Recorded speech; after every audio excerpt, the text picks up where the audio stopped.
de onde veio a ideia, né, de produzir esse comentário sobre o garimpo tradicional e qual foi o objetivo de vocês assim, com a captação das imagens? Em 2022, um grupo de garimpeiros tradicionais, eles foram presos numa operação da Polícia Civil e da Polícia Federal, na qual foi denunciado pela mineradora Vale, e eles foram enquadrados enquanto garimpeiros ilegais. Em nenhum momento houve a análise de que eles não são garimpeiros ilegais, eles são garimpeiros tradicionais. É diferente, não é o mesmo tipo de garimpo que está acontecendo aí no norte do país, por exemplo.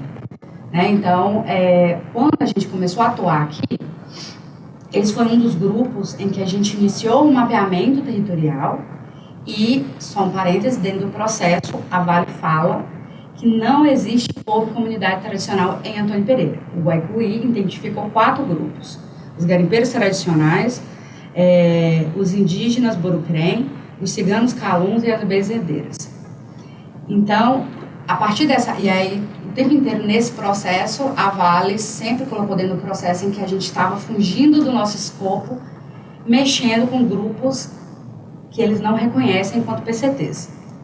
Em uma das decisões da juíza ano passado, ela reconhece esses grupos enquanto PCTs e a gente já vem trabalhando com eles para autoidentificação e para que eles consigam fazer o laudo antropológico, para que consigam fazer o protocolo de consulta, né?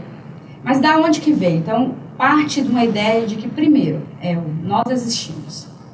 Esses 4 grupos, eles são invisibilizados dentro do território o tempo inteiro, em todos os processos judiciais ou em qualquer outra coisa. Cabe lembrar que a gente trabalha e atua hoje dentro de uma CP social que não tem a CP ambiental, então a gente não pode fazer análise de danos ambientais, né, que muitas vezes não tem como ser descolado um do outro, porque você não sofre só um dano, ele passa. E esse grupo, na pandemia, é um grupo que, se a gente pensar em retrocesso, você tem aí todos os impactos econômicos e de saúde advindos de Fundão, que ninguém olhou, que não houve nenhuma tratativa dessas questões dentro do território. E aí você tem uma pandemia mundial, em que você deixa aquela comunidade ainda mais vulnerável. Então, foi o grupo de garimpeiros tradicionais que trabalha na pandemia para que a população também não morra de fome.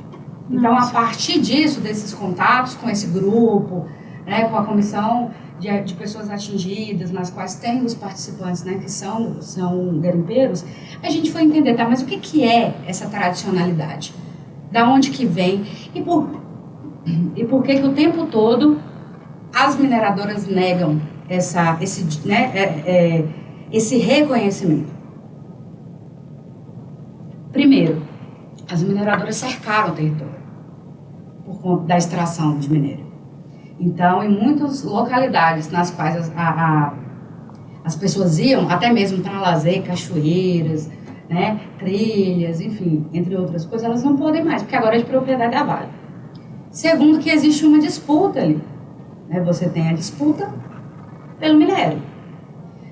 Terceiro ponto, que quando você consegue enquadrar criminalmente um grupo, né, você está trazendo isso com todas as questões legais que isso envolve. Então, quando esse grupo de garimpeiros eles foram presos, a própria mídia cobriu, em nenhum momento você tem lá que, olha, mas espera aí, eles são garimpeiros tradicionais, que vêm a partir de um saber ancestral, de pai para filho, que está no território há mais de 300 anos, em que eles não usam mercúrio, em que eles não vão utilizar coisas que vão degradar o meio ambiente. Eles têm uma bateia, né, tem um carrinho de mão.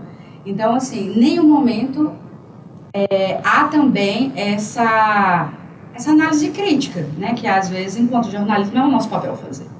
Mas espera, é só um lado? Você não tem garimpeiros tradicionais entrevistados, você não tem... Então, você tem um apagamento e uma tentativa de criminalização deste grupo em todo esse tempo.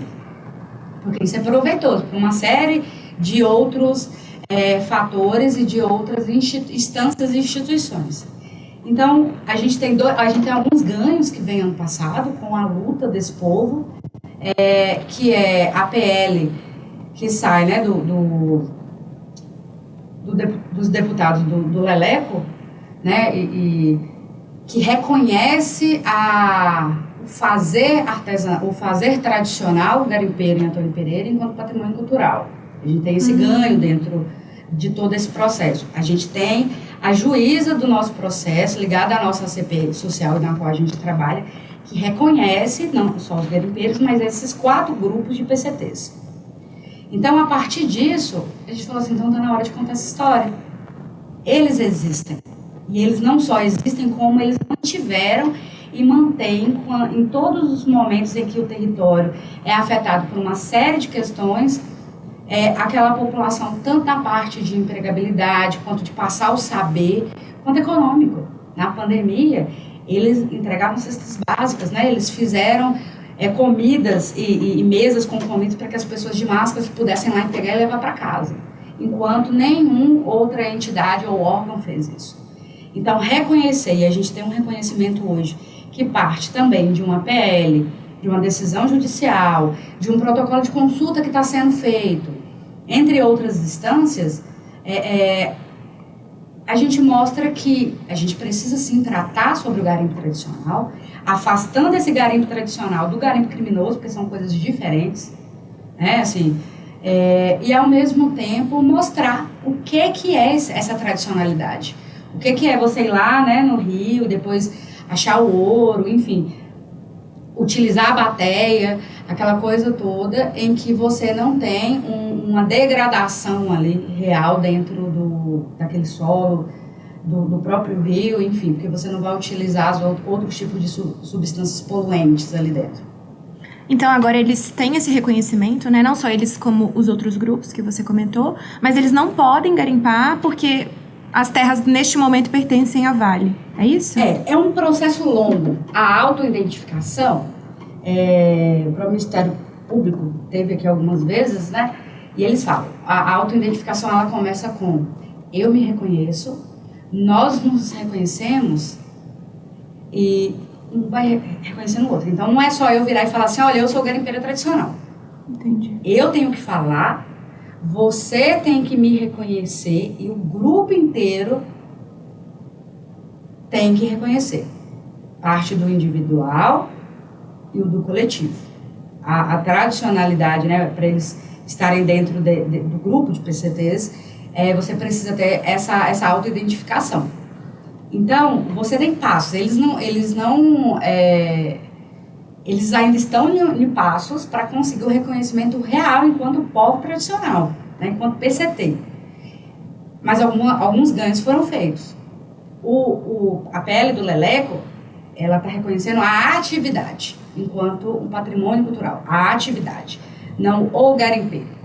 Então, o saber ancestral na qual aquele grupo passa de pai, aquele saber de pai para filho.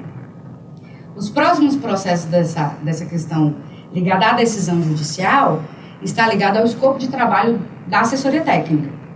Quando a juíza do caso, ela reconhece que essas comunidades de PCTs existem e que, sim, diferente do que a Vale fala dentro do processo, faz parte do nosso trabalho enquanto assessoria técnica, trabalhar com essas comunidades, né, com esses grupos tradicionais.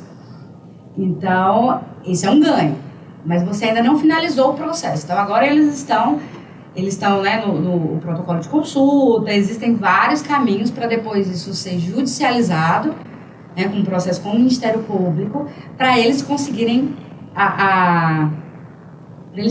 o martelo final, né? Real. Agora nós somos, e aí a partir disso, isso pode ser desdobrado. A comunidade quer que seja pago, inclusive em retroativo, todos os danos deles sofridos enquanto povos e comunidades tradicionais. Muitos deles perderam os empregos e não tem aonde trabalhar mais. Né? Então, assim, a partir desse reconhecimento, né, e desse processo todo, mas lembrando que isso é um caminho longo. Tem comunidades que estão há 6, 7 anos no processo de reconhecimento tradicional. E enquanto povos e comunidades tradicionais, você tem uma questão que existe lei regulamentada. Nenhuma mineradora pode simplesmente pegar uma comunidade tradicional e tirar dali e falar, então, isso aqui é meu, comprei. Né? Assim, Então, esse é a questão também de por que a Vale fala que não existe povos e comunidades tradicionais dentro de Antônio Pereira. Porque aí você está mexendo com uma outra questão legal. Né? Você não pode pegar um grupo aí de indígenas borucrém e simplesmente, ó, esse terreno é meu. A partir do momento do reconhecimento, né? Dessa população enquanto PCTs. Então, isso é um jogo de disputa. E o tempo inteiro, nessas comunidades, o que se existe é o jogo de disputa. Por isso que o tempo todo o direito à assessoria técnica está em jogo, porque se você forma a população para ela reconhecer os próprios direitos, elas começam a falar assim, peraí, não é bem assim não. Eu tenho direito a isso, isso e isso. E a organização popular transforma leis, a gente sabe disso. Então, assim, esse poder que transforma também essas pessoas, né, o nome atingir também está em disputa, é justamente nessa briga, né? Você está brigando com entidades com muito dinheiro. E que tem questões próprias. Você quer extrair mais, para você lucrar mais, para você deixar os seus acionistas felizes. Então, o restante, né, que é feito dentro dessas comunidades, é feito por questões legais. E não porque determinada empresa ou determinada mineradora ela é bacana e ela está preocupada com determinadas coisas. Mas é o que a gente vê.